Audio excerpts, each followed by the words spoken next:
साथीहरू नमस्कार। आज पनि आईसीटी आरएनआर नेपाल फेसबुक पेजमा हामी नयाँ भिडियोको साथ उपस्थित भइसकेका छौं। आजको यस छोटो भिडियोमा म तपाईहरुलाई एमएस एक्सेलमा जस्तै गरी एमएस वर्डमा पनि डेटाहरुलाई रो वाइज र कलम वाइज कसरी सजिलैसँग जोड्न सकिन्छ भनेर सिकाउन गइरहेको छु।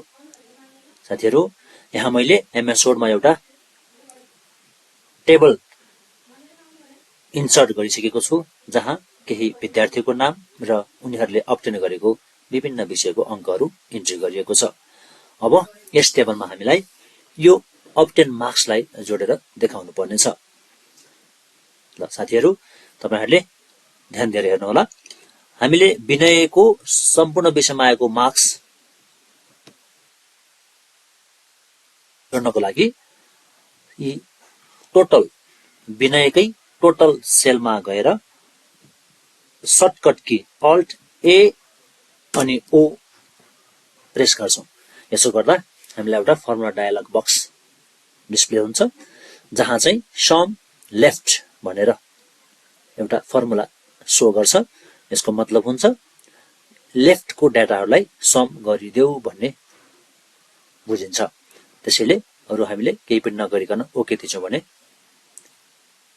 वर्डको टेबलमा पनि टोटल मार्क्स पाइहाल्छौं।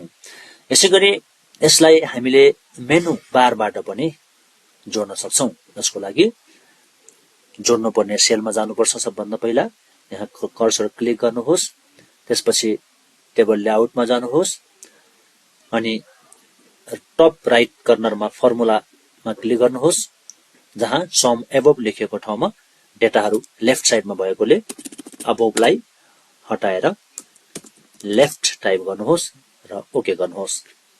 फेरि पनि डेटाहरु सम भइसकेको छ।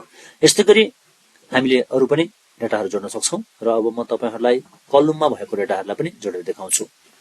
नेपालीमा सबै स्टुडेन्टले ल्याएको डेटाहरु 40, 35, 32, 26, 41, 34 र 45 लाई जोडेर हेरौं है त।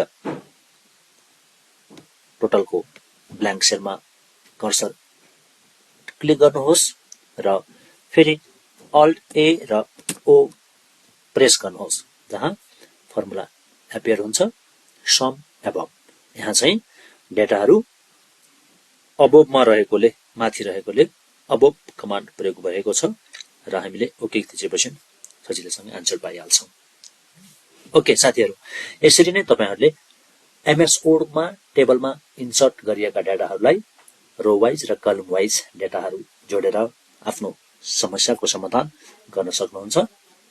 आजको यो छोटो भिडियोको लागि यति नै, र फेरि पनि यही फेसबुक पेजबाट हामी यस्तै अन्य महत्त्वपूर्ण भिडियोहरु लिएर उपस्थित हुने नै छौं। धन्यवाद। Bye bye.